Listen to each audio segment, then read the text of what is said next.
तो दोस्तों आज मैं आयरन मैन मूवी के थर्ड पार्ट को एक्सप्लेन करने जा रहा हूँ। ये मूवी द एवेंजर्स मूवी के ठीक बाद की है और इसी मूवी से फेज 2 की शुरुआत भी होती है। So without wasting time it's show time.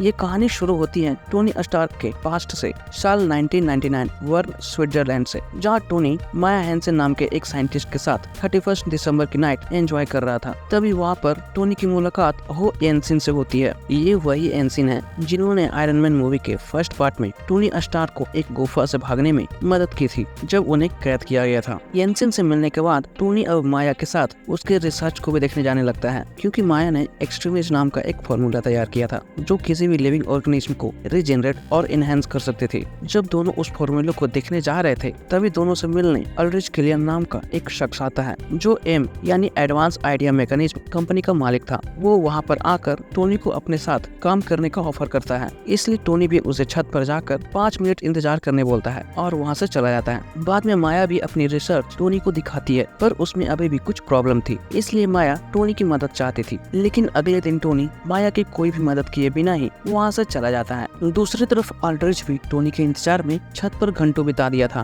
पर टोनी उससे भी नहीं मिलने आया। इसके बाद अब सीन प्रेजेंट के कैलिफोर्निया में शिफ्ट होती है, जहाँ टोनी अपने हाथों में माइक्रो रिपीटर को इंजेक्ट कर रहा था, क्योंकि अब उसने अपने लिए एक नया कवच तैयार किया था जिसका नाम मार्क 42 है। इसलिए फिलहाल टोनी अभी उसी की टेस्टिंग में बिजी था। मार्क 42 की खासियत ये थी कि रिपीटर की वजह से टोनी स्टार्क जहाँ भी होगा उसके कवच के सारे पार्ट्स उसके पास खींचे चले आते। वहीं कुछ देर बाद हमें पता चलता है टोनी पिछले 72 घंटों से सोया नहीं था, जिस कारण वो काम पर फोकस भी नहीं कर पा रहा था। इसलिए अब टोनी जाकर टीवी ऑन कर देता है। तभी वो दिखता है मैंडरिन नाम का एक आतंकवादी बहुत ही जगहों पर लगातार हमले करवा रहा है, जिस कारण बहुत सारे लोग भी मारे जा रहे हैं। लेकिन अब वो अमेरिका के प्रेसिडेंट को भी धमकी देता है कि अगला हमला वो अमेरिका पर ही करने वाला है।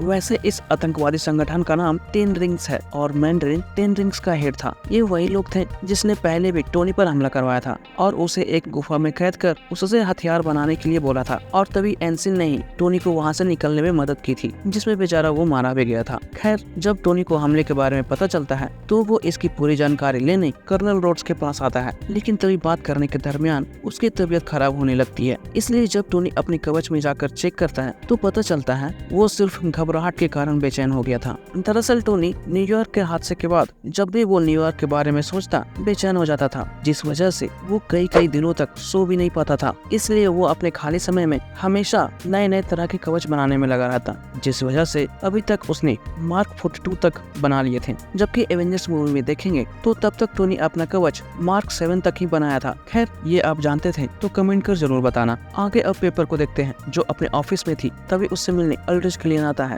ये वही शख्स था जिसे 31 दिसंबर की रात टोनी ने छत पर बुलाया था और खुद नहीं गया था। वहीं अल्ड्रिच पेपर को इसलिए जानता था क्योंकि पेपर पहले अल्ड्रिच के साथ काम कर चुकी थी। जब पेपर अल्ड्रिच को देखती है तो बहुत ही हैरान हो जाती है, क्योंकि उसने एक्सट्रीमिस्ट की मदद से अपनी विकलांगता को ठीक कर लिया था और काफी हैंडसम भी दिख रहा था। अल्ड्रिच वहाँ आकर पेपर को भी वही एक्सट्रीमिस्ट के बारे में बताता है। दोस्तों, ये वही फॉर्मूला था जिस पर माया रिसर्च कर रही थी। ये फॉर्मूला इसके पास कैसे आया ये हम आगे जानेंगे। फिलहाल अल्ड्रिच अब पेपर से भी अपने साथ काम करने बोलता है और एम ज्वाइन करने बोलता है। इसके बाद वो पेपर को कुछ एक्सपेरिमेंट भी दिखाता है, लेकिन इस बार पेपर भी एम ज्वाइन करने से मना कर देती है। इसलिए अल्ड्रिच वहाँ से चला जाता है, ये बोलकर कि वो दोबारा जरूर मिलेंगे। इधर हैप्पी को देखते हैं, जो अब टोनी का बॉडीगार्ड छोड़कर पेपर का बन गया था। उसे अल्ड्रिच पर कुछ शक होता है, इसलिए हैप्पी भी उसके कार का फोटो खींच लेता है और उसका पीछा करने लगता है। पीछा करते हुए हैप्पी एक थिएटर में भी पहुँच जाता है, जहाँ वो देखता है शेविन, जो अल्ड्रिच का ही एक आदमी था, वो टगर नाम के एक आदमी से मिलकर उसे कुछ देता है। ये देखकर जब हैप्पी शेविन को रोकने लगता है तभी तग्गर ब्रीफकेस से एक्सट्रीमिस्ट निकालकर उसे इनहेल कर लेता है, जिस वजह से तग्गट वहाँ पर एक बम के धमाके की तरह विस्फोट हो जाता है और उसके आसपास जितने भी लोग थे सारे के सारे उसी वक्त भाप में बन जाते हैं और उनकी परछाई बन जाती है। उसी धमाके में हैप्पी भी पूरी तरह से जख्मी हो जाता है, क्योंकि वो एक जगह पर जाकर छुप गया था। बाद में जब हैप्पी को हॉस्पिटल लाया जाता है तो टोनी हैप्पी के हालात को देखकर बहुत ही गुस्सा हो जाता है और मैंड्रिन को अपने घर का एड्रेस बताकर खुलेआम जंग के लिए चुनौती दे देता है। बाद में टोनी घर आकर फटने वाली जगह पर कुछ रिसर्च करने लगता है। तभी उसे टेनेसी नाम की जगह से कुछ सुराग मिलते हैं, इसलिए अब टोनी टेनेसी जाने का प्लान बना लेता है। लेकिन तभी वहाँ पर माया हैंसन भी आ जाती है, जो टोनी को कुछ बताना चाह रही थी। ये वही लड़की थी जिसने एक्सट्रीमिस्ट की खोज की थी। जब तीनों उसके बारे में बात कर रहे थे तभी टोनी के घर पर मैंड्रिन के लोग हमला करने लगते हैं, जिसमें सेवन भी था, क्योंकि वो भी एक्सट्रीमिस्ट के कारण उस धमाके से बच गया था। आखिर जब सेवन टोनी के घर पर हमला करने लगता है तो टोनी भी पेपर को बचाने के लिए अपना कवच उसे पहना देता है और माया को लेकर वहाँ से चले जाने बोलता है। थोड़ी देर बाद पेपर जैसे ही खतरे से बाहर आती है, टोनी अपने कवच को वापस बुलाकर खुद ही पहन लेता है, लेकिन उसका कवच अभी भी पूरी तरह से तैयार नहीं था, इसलिए वो उड़ भी नहीं पा रहा था। बाद में लगातार हमले होने की वजह से टोनी पूरी बिल्डिंग सहित समुद्र में भी गिर जाता है और बिल्डिंग के मलबे के नीचे दब जाता है। लेकिन फिर भी टोनी जैसे ही मलबे से बाहर आता है, उसके कवच में उड़ने की पावर वापस आ जाती है, इसलिए अब टोनी वहाँ से भी निकलने में कामयाब हो जाता है। बाद में जब टोनी की आंख खुलती है तो वो किसी रोज हिल नाम की जगह पर पहुंच चुका था, जो टेनेसी से 5 मील दूर था। ऊपर से वहाँ पहुँचते ही शूट की पावर खत्म हो जाती है, इसलिए अब टोनी अपने शूट को ऐसे ही लेकर जाने लगता है। बाद में टोनी पेपर को भी एक सिक्योर सर्वर से मैसेज कर बता भी देता है कि वो अभी जिंदा है और टेनेसी में है। दूसरी तरफ पेपर भी वो वॉइस मैसेज सुनकर बहुत ही खुश हो जाती है, क्योंकि उसे लग रहा था टोनी मारा गया है। जिसके थोड़ी देर बाद अब पेपर भी माया से जाकर मिलती है और पूछती है कि आखिर वो इतने दिनों बाद टोनी से मिलने क्यों आई थी। तो माया भी बताती है वो अल्ड्रिच के लिए काम करती थी, लेकिन जब उसे पता चला अल्ड्रिच अब मैंड्रिन के लिए काम करने लगा है तो यही बात बताने के लिए वो टोनी के पास आई थी। ये सुनते ही पेपर माया को एक महफूज जगह पर ले जाकर उससे बात करने लगती है। तभी वहाँ पर अल्ड्रिच भी आ जाता है और हमें यहाँ पर पता चलता है कि एक्चुअली में माया ने ही वो एक्सट्रीमिस्ट अल्ड्रिच को बेच दिए थे और उसी ने अल्ड्रिच को यहाँ भी बुलाया था। जिसके बाद अब अल्ड्रिच पेपर को ही किडनैप कर लेता है ताकि पेपर के जरिए अल्ड्रिच टोनी की मदद ले सके और एक्सट्रीमिस्ट को ठीक कर सके। दूसरी तरफ टोनी भी जाकर एक बच्चे से मिलता है जिसका नाम हार्ले था। वही हार्ले भी टोनी को देखकर बहुत ही खुश हो जाता है। इसके बाद टोनी हार्ले की मदद से उसी जगह पर जाता है जहाँ मैंड्रिन का हमला हुआ तो नहीं था, पर यहाँ के हिट सिग्नेचर मैंड्रिन के हुए हमले के हिट सिग्नेचर से मैच करते थे, वो भी 3000 डिग्री। उस जगह पर जाने के बाद टोनी को पता चलता है वहाँ के धमाके में टोटल 6 लोग मारे गए थे और टोनी को वहाँ पर सिर्फ 5 ही लोगों की परछाई दिख रही थी। वही मरने वालों में से एक मिलिट्री वाला भी था जिसका नाम चैड डेविस है। इसलिए अब टोनी चैड डेविस के मॉम से जाकर मिलता है, जो इस वक्त किसी क्लब में थी। लेकिन वहाँ पहुंचकर टोनी को पता चलता है मिसेस डेविस, जो चैड डेविस की मॉम थी, वो वहाँ किसी और का इंतजार कर रही थी, जो मिसेस डेविस से एक फाइल लेने आने वाला था। लेकिन तभी वहाँ पर एक लेडी भी आ जाती है और टोनी पर हमला करने लगती है। इसलिए टोनी भी मिसेस डेविस को वो फाइल छुपाने का इशारा कर देता है। बाद में वो खुद भी वहाँ से भागने लगता है, लेकिन वो लेडी भी टोनी का पीछा करते हुए उसके पास पहुँच जाती है और टोनी को मारने की कोशिश करने लगती है। इसलिए अब टोनी भी कुछ देर तक बचने के बाद एक घर में ही गैस ऑन कर उसे उड़ा देता है, जिस वजह से वो लेडी भी मारी जाती है। लेकिन फिर वहाँ पर सेविन आकर पानी के टैंकर को ही पिघलाकर गिरा देता है, जिस वजह से टोनी वहीं पर फंस जाता है। उसके बाद सेविन हार्ले को ही पकड़ लेता है, लेकिन फिर हार्ले सेल्फ डिफेंस में एक हथियार इस्तेमाल करता है जिसे टोनी ने स्टार्टिंग में ही हार्ले को दे दिया था। उसे इस्तेमाल करने के बाद सेविन डिस्ट्रैक्ट हो जाता है, जिसके बाद अब टोनी भी एक हथियार निकालकर उस पर हमला कर देता है। बाद में टोनी सेविन की ही कार लेकर वहाँ से भी चला जाता है, पर जाते जाते वो हार्ले को कवच के पास ही रहने बोलता है। आगे जब टोनी जा रहा था तभी रास्ते में उसकी नजर फाइल पर पड़ती है जिसमें एम लिखा हुआ मिलता है, जिसे देखकर टोनी भी समझ जाता है कि ये एल्ड्रिच का ही काम है। इसलिए वो कर्नल रोड्स को फोन कर उनके कवच का आईडी और पासवर्ड मांगता है, क्योंकि रोड्स जो इस वक्त कवच पहने हुए थे उसे एम किंग कंपनी ने बनाया था और अमेरिका के गवर्नमेंट को बेचा था। इसके बाद टोनी एक जगह पर चल रहे क्रिसमस प्रोग्राम में जाकर चुपके से एक वैन के अंदर चला जाता है और वहाँ के सिस्टम को चलाने लगता है। लेकिन वहाँ के सिस्टम में इंटरनेट बहुत ही स्लो थी। टोनी जब ये देख ही रहा था तभी वहाँ पर वैन का भी आदमी आ जाता है, पर इत्तेफाक से वो टोनी का बहुत ही बड़ा फैन निकलता है। इसलिए टोनी उसे ही वैन के छत पर जाकर इंटरनेट की स्पीड बढ़ा देने बोलता है। इसके बाद टोनी एम सर्वर में लॉग इन कर देखता है तो पता चलता है अल्ड्रिच ने सबसे पहले एक्सट्रीमिस्ट का एक्सपेरिमेंट वही 6 लोगों पर किया था, जिसमें 5 लोग एक्सट्रीमिस्ट को बर्दाश्त नहीं कर पाए थे, इसलिए वो वहीं पर विस्फोट हो गए थे।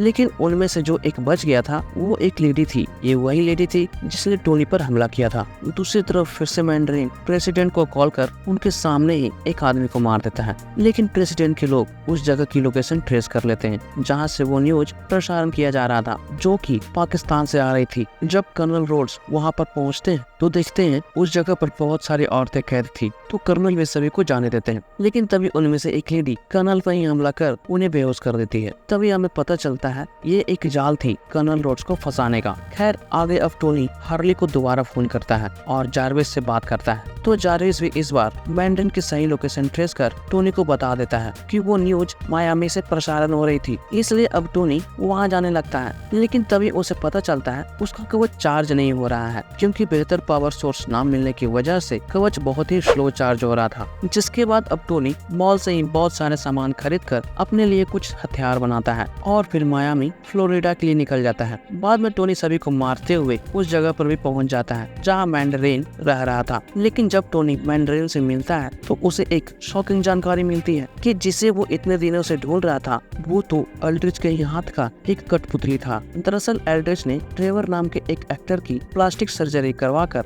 मैंडरिन नाम के एक आतंकवादी को जन्म दिया था, ताकि वो एक्सट्रीमिस्ट के एक्सपेरिमेंट में हुए धमाके का इल्जाम अपने ऊपर ले सके और एल्ड्रिच पर किसी तरह का कोई शक ना हो, क्योंकि अभी तक मैंडरिन की तरफ से जितने भी धमाके हुए थे असल में वो सभी धमाके एल्ड्रिच के ही एक्सपेरिमेंट का एक हिस्सा था, जिसे बड़े सफाई से टेररिस्ट अटैक का नाम देकर छुपाया गया था। आगे जब टोनी ट्रेवर से बात ही कर रहा था तभी वहाँ पर सेवन भी आ जाता है और टोनी को मारकर बेहोश कर देता है। बाद में जब टोनी को होश आता है तो वो माया के कब्जे में था, इसलिए अब माया फिर से टोनी को एक्सट्रीमिस्ट के फॉर्मूले को ठीक करने बोलती है, क्योंकि जब टोनी स्विट्जरलैंड में था तो उसने फॉर्मूले को एक कागज पर लिख दिया था, पर सुबह आते वक्त टोनी ने उसे मिटा भी दिया था। इसलिए अब माया उस फॉर्मूले को कंप्लीट करने बोलती है, पर टोनी ऐसा करने से मना कर देता है, क्योंकि उसकी वजह से अभी तक बहुत लोगों की जानें चल गई थी। पर तभी वहाँ पर एल्ड्रिच भी आ जाता है और पेपर को दिखाकर उसे एक्सट्रीमिस्ट को ठीक करने बोलता है, क्योंकि एल्ड्रिच पेपर को भी एक्सट्रीमिस्ट इंजेक्ट कर चुका था, ताकि पेपर को बचाने के लिए टोनी एक्सट्रीमिस्ट को ठीक कर दे,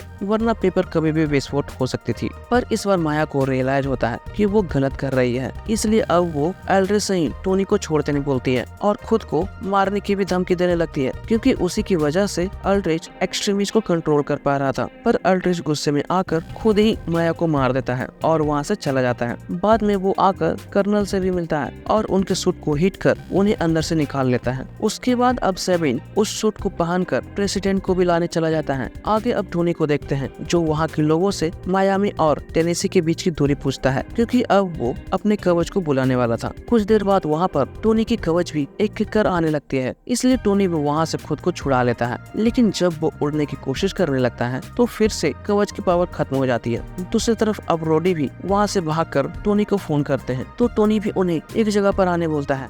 बाद में टोनी रोडी को उस आदमी से भी मिलाता है जो नकली मैंडरिन बना हुआ था। वहाँ पर टोनी को पूछताछ में पता चलता है कि वाइस प्रेसिडेंट का भी नाम इसमें शामिल है, पर किस वजह से ये पता नहीं चल पाता। इसलिए टोनी उन्हें कॉल कर सावधान करता है और प्रेसिडेंट के बारे में पूछता है, तो पता चलता है वो जहाज से कहीं जाने वाले हैं। दरअसल एल्ड्रिच अब पूरी दुनिया में आतंक फैलाना चाहता था और अमेरिका पर राज करना चाहता था, जिसमें उसका साथ वाइस प्रेसिडेंट भी दे रहे थे, क्योंकि एल्ड्रिच प्रेसिडेंट को मारकर उनकी जगह वाइस प्रेसिडेंट को ही देने वाला था। ऊपर से वो वाइस प्रेसिडेंट की बेटी को भी एक्सट्रीमिस्ट की मदद से ठीक करने वाला था। इसके बाद अब सेविन भी प्रेसिडेंट के पास पहुंचकर उनके साथ प्लेन में चला जाता है, क्योंकि वहाँ के लोगों को लग रहा था उस कवच के अंदर कर्नल रोड्स हैं। लेकिन जैसे ही प्लेन वहाँ से निकलती है, सेविन प्लेन पर ही कुछ लोगों को मार देता है और प्रेसिडेंट को पकड़ लेता है। बाद में उन्हें कर्नल रोड्स के ही कवच में डालकर वापस से एल्ड्रिच के पास भेज देता है। इधर अब टोनी भी अपने कवच को चार्ज कर प्लेन पर पहुंच जाता है, लेकिन सेविन प्लेन में ही होलकर प्लेन में बैठे सारे लोगों को बाहर गिरा देता है, जिस वजह से अब टोनी भी सेविन को मारकर सभी लोगों को बचाने चला जाता है। तभी वो देखता है हवा में टोटल 13 लोग थे, इसलिए टोनी सभी के पास पहुंचकर एक दूसरे को पकड़ने बोलता है और कुछ ही देर के प्रयास के बाद फाइनली टोनी सभी को बचा भी लेता है। उसके बाद टोनी सभी को ले जाकर एक सुरक्षित स्थान पर छोड़ देता है, लेकिन जैसे ही टोनी वहाँ से वापस आने लगता है उसका कवच एक ट्रक से टकराकर वहीं पर बिखर जाता है।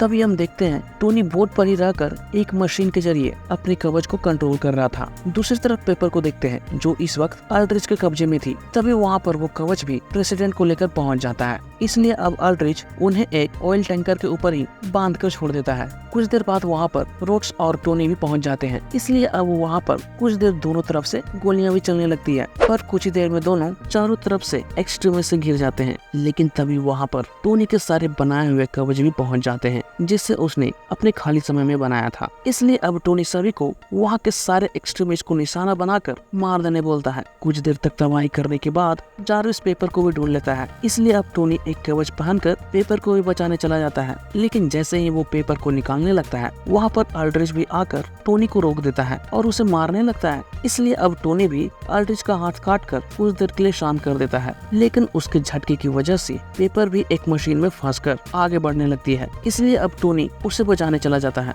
दूसरी तरफ रोड्स भी प्रेसिडेंट के पास पहुंचकर उनको धमाके से बचा लेता है और टोनी को बताकर वहां से भी प्रेसिडेंट को लेकर चला जाता है। इधर टोनी जैसे ही पेपर के पास पहुंचता है, पेपर का हाथ मशीन से छूट जाती है और वो सीधा नीचे जलते हुए आग में गिर जाती है। लेकिन तभी वहाँ पर फिर से अल्ड्रिच भी आ जाता है। ये देखकर अब टोनी भी बहुत ही खुशी में आ जाता है और अल्ड्रिच से लड़ना शुरू कर देता है। इसी दरमियान वो कई तरह के कवच को भी इस्तेमाल कर लेता है, पर टोनी अल्ड्रिच से नहीं लड़ पा रहा था। लेकिन तभी वहाँ पर मार्क 42 भी आ जाती है। इसलिए अब टोनी मार्क 42 को ही अल्ड्रिच को पहनाकर उसे विस्फोट कर देता है। इसके बाद जैसे ही टोनी नीचे आता है वहाँ पर फिर से अल्ड्रिच आ जाता है, पर इस बार वहाँ पर पेपर भी आकर टोनी को बचा लेती है। दूसरी तरफ वहाँ पर टोनी का एक कवच भी आकर पेपर पर हमला करने लगता है, क्योंकि इस वक्त पेपर एक एक्सट्रीमिस्ट बनी हुई थी। तो इस बार पेपर भी बहुत ही गुस्से में आ जाती है और टोनी के कवच को एक ही झटके में तोड़ देती है। बाद में वो एक बॉम्ब से अल्ड्रिच को भी जलाकर राख कर देती है। ये देखकर अब टोनी भी पेपर को शांत करता है। बाद में पेपर जैसे ही शांत होती है तो उसे यकीन नहीं होता कि ये सब धमाके उसने अकेले किए हैं। इसके बाद अब फाइनली फाइट भी खत्म हो जाती है। तो अब टोनी भी अपने सारे कवच को एक एक कर पेपर के लिए विस्फोट कर देता है। इसके बाद अब वाइस प्रेसिडेंट और ट्रेवर को भी गिरफ्तार कर लिया जाता है। दूसरी तरफ टोनी भी कुछ एक्सपेरिमेंट करके पेपर के अंदर से भी एक्सट्रीमिस्ट को निकालने में कामयाब हो जाता है। बाद में वो उसी एक्सट्रीमिस्ट का इस्तेमाल कर अपने सीने से भी सारे छर्रे को ऑपरेशन से निकलवा लेता है और अपने सीने में लगे रिएक्टर से छुटकारा पा लेता है। पर आपको बता दूं, इसके बाद भी टोनी अपने कवच का इस्तेमाल कर सकता था। दूसरी तरफ अब हैप्पी को भी देखते हैं, जो वो भी होश में आ चुका था। आगे रोज हिल में देखते हैं, जब हार्ली अपने घर आता है तो उसे टोनी की तरफ से बहुत सारे गिफ्ट भी मिलते हैं। उसके बाद टोनी भी अपने पुराने घर पहुंचकर अपने एक रोबोट डमी को भी ले लेता है। इसके आगे पोस्ट क्रेडिट सीन में देखते हैं टोनी ये सारे किस्से बैनर को बता रहा था, पर बैनर कहानी के दरमियान ही सो गया था। बाद में टोनी के पूछने पर पता चलता है बैनर ने तो स्विट्जरलैंड तक ही सुना था और उसके बाद सो गया था। और फिर इसी के साथ फाइनली ये मूवी भी खत्म हो जाती है। तो दोस्तों, अगर मूवी का एक्सप्लेनेशन पसंद आई हो तो वीडियो को लाइक जरूर कर देना। मैं मिलता हूँ आपसे अगले मार्वल मूवी के एक्सप्लेनेशन के साथ। जय हिंद।